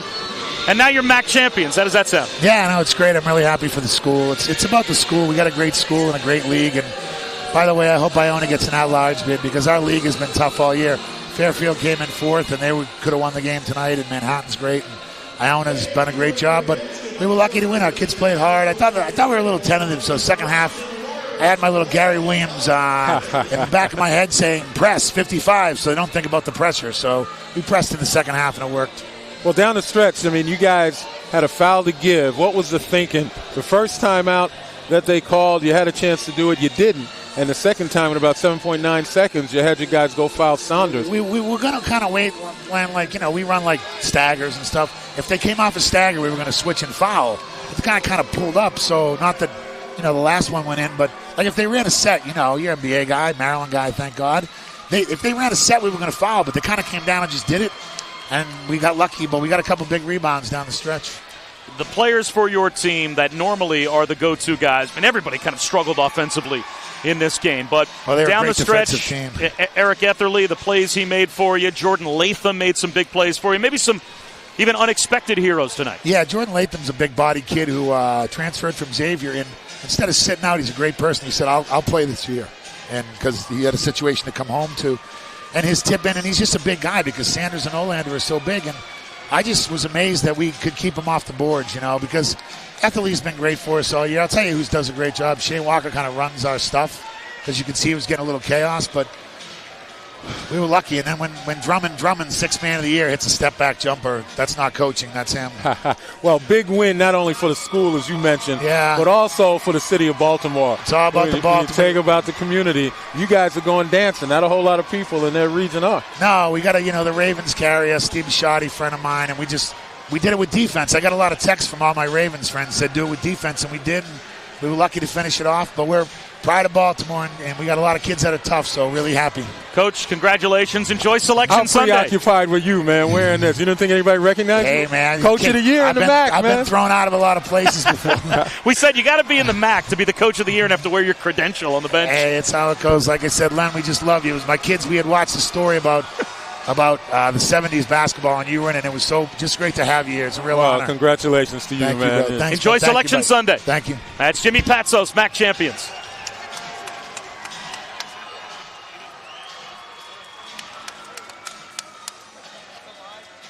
Got to go celebrate.